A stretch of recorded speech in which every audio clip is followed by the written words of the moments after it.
In this video, I'm going to show you how you can create dynamic and atmospheric textures with guitar layers in an alt indie song.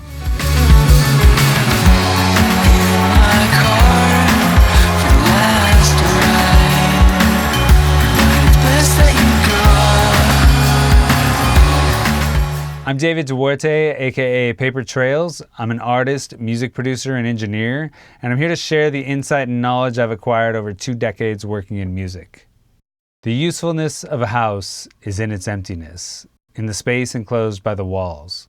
In the same way, the usefulness of music lies not only in the sounds, but also in the silence between them. How this Alan Watts quote pertains to guitar layering is emphasizing the importance of negative space in your arrangement and mix. If all the guitar layers are going all the time, they lose their importance and effectiveness. You'll get more emotional impact when you are strategic with when and where you add layers. Let's jump into this guitar arrangement.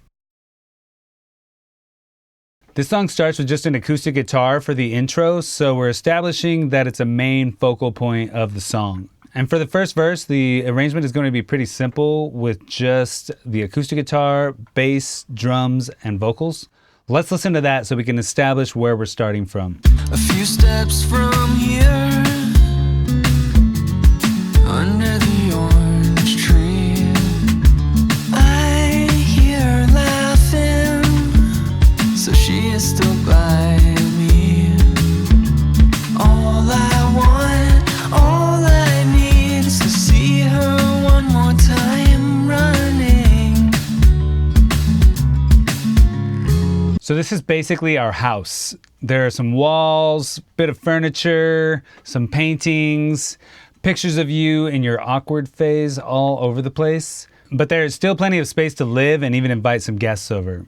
In this first chorus is where I'm going to invite our first guests in, but let's first listen to it without the guitar layers. In my car for the last ride, but it's best that you go.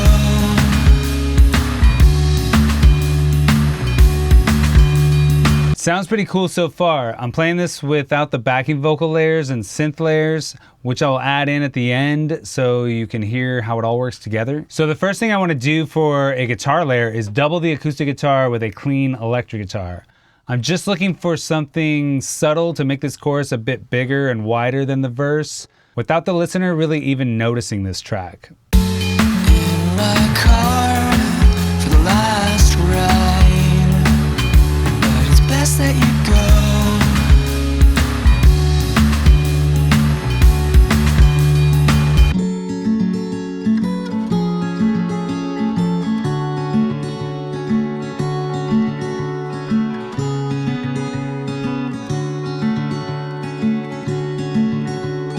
You can even hear that it sounds a bit taller now as well. The electric guitar has a chimey quality to it, making it a bit more present in the mix. This is a track that is not meant to stand out, but is meant to be felt. If I took it away, the chorus would feel like it's missing something. Now I want to add a little color and set the mood a bit more, so I'm adding this ambient, atmospheric guitar with some modulation, delay, and reverb on it. And as you're adding these layers, you want to put things in different octaves so you're filling out the frequency spectrum a bit more without muddying it up. You can use chord tones here, but you can also venture off and do some more melodic stuff as long as it supports the vocal, which is what I did here. In my car for the last ride, but it's best that you go.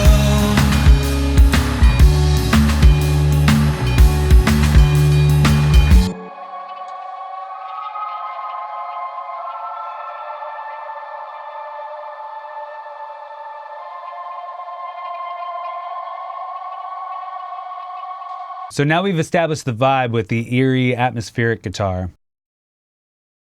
Going into the second verse, we've got this same instrumentation, acoustic guitar, bass, drums, and vocals.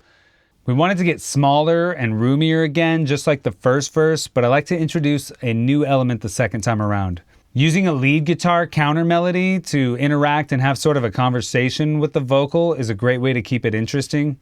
And I'm using a similar tone to the modulated guitar in the chorus. Let's check it out without the lead guitar and then with. And in LA, back at the punk house, so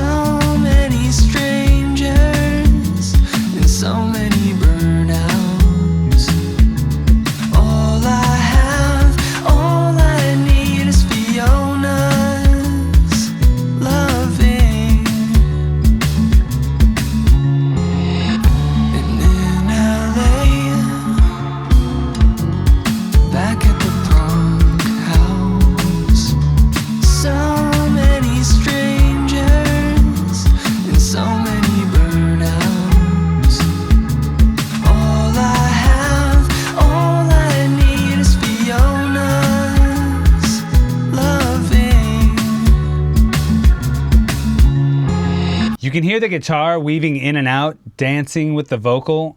We also want to keep in mind the vocal is still the focal point, so don't have this guitar too loud in the mix. And it's a good idea to have it panned either left or right, out of the way of the vocal. Also, you typically want this guitar to be somewhat sparse so it doesn't compete with the vocal. This is like your cool neighbor who whenever you see them or they stop by, it's always a great conversation, but they know you've got things to do and they've got things to do too, so it's short and sweet. Unlike your other neighbor who every time you see them, they're complaining about the landlord or the weather or the government, and they just won't shut up.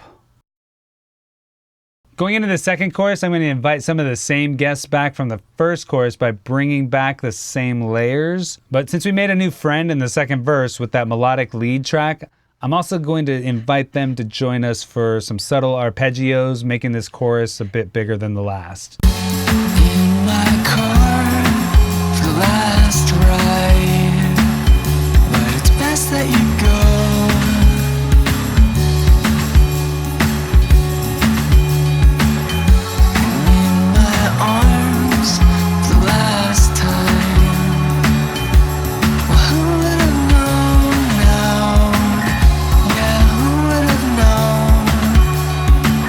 I've got a couple synths going here as well, so I'll bring those in so you can hear it all in context. In my car for the last ride, but it's best that you go.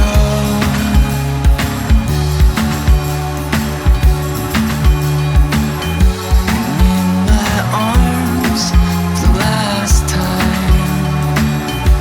Well, who would have known now? Yeah, who would have known? And in my arms for the last ride.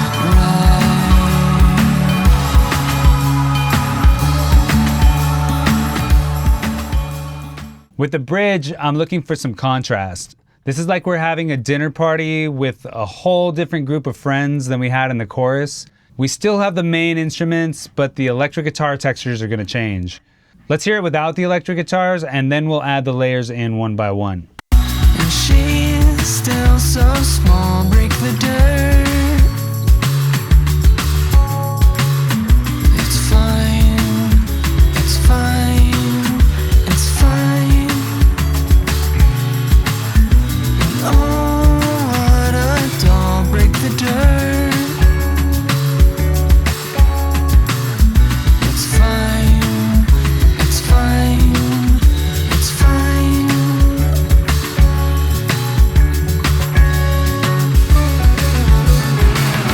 And she's still so small, break the dirt. It's fine, it's fine, it's fine.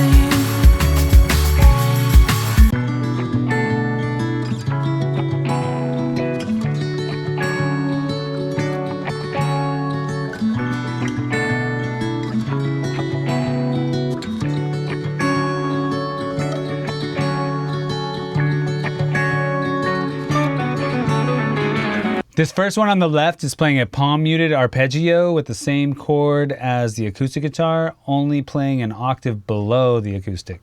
There are a couple delays on it to give it some more rhythmic and stereo movement. Then it ends the bridge with a really cool descending fill to take us into the last chorus.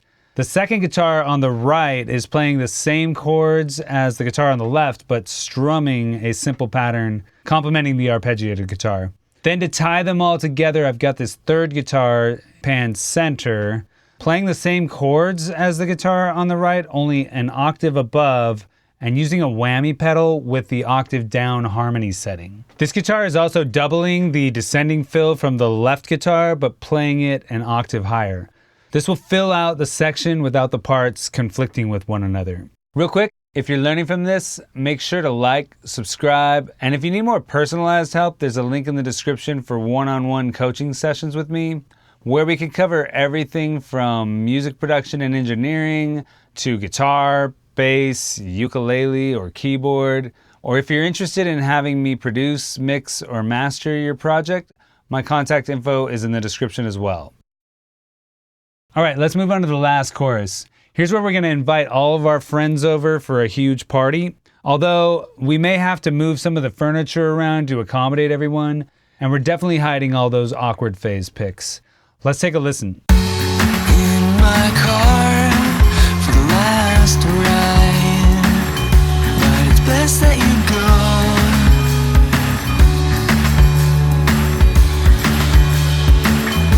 And in my arms for the last time. Well, who would have known now? Who would have known? And in my arms for the last ride.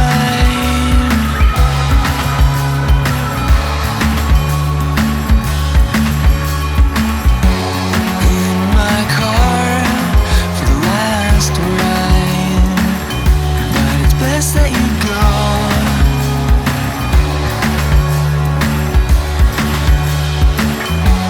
In my arms for the last time. Well, who would have known now? Who would have known? In my arms for the last ride.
This section is very much a wall of sound approach, especially once we add in the synths and orchestral parts.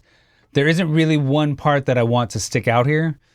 I want it all to give the song more energy and tension, letting the vocals really be the focal point. When you're arranging a section like this, you really want to think about the frequency space in which each part will sit. I mentioned earlier to make use of different octaves in your arrangement. It's also a good idea to use different guitars or switch the pickup on your guitar, use different amps or speaker cabinets, anything that will create some contrast.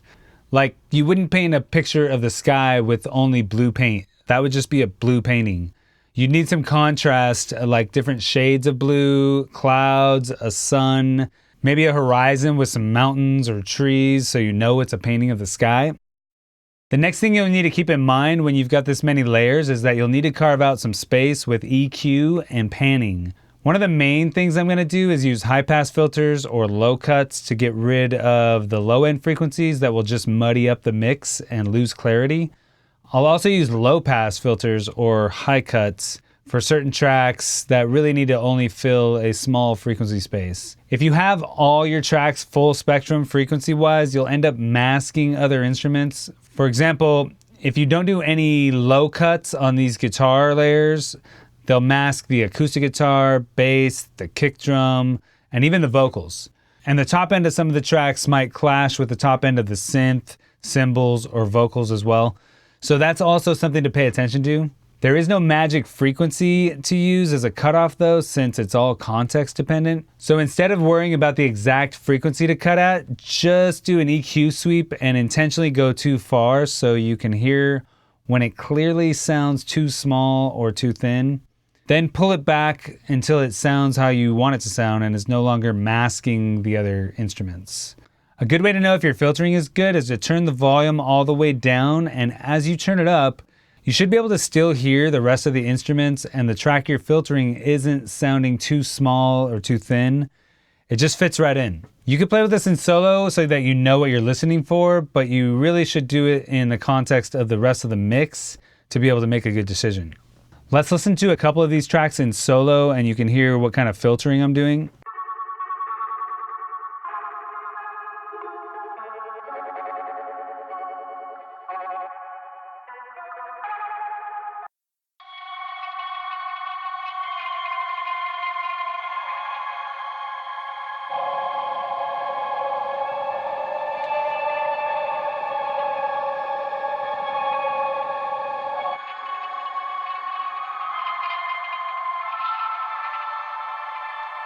So even though that sounds pretty cool on its own without any filtering, in the context of the mix, it would just muddy up everything and it wouldn't fit. You have to remember, we're just filling up a tiny space here because we have all these other instruments to go with it. The rest of your EQ is going to be totally context and source dependent, so I'm not going to cover that here. It's also a good idea to loop the section and mute some of the additional layers. You want to objectively ask yourself, does this track make a positive or negative difference in the song? If you feel like it adds something positive, then bring it back in. Hopefully that helps you understand the importance of purposeful guitar layering and leaving negative space in your arrangement. I'd love to hear some of your favorite tricks for layering guitars, or if you have any particular challenges, leave a comment below. And if you're ready to up your drum programming game or vocal layering game, there are a couple videos for that right here. In my car.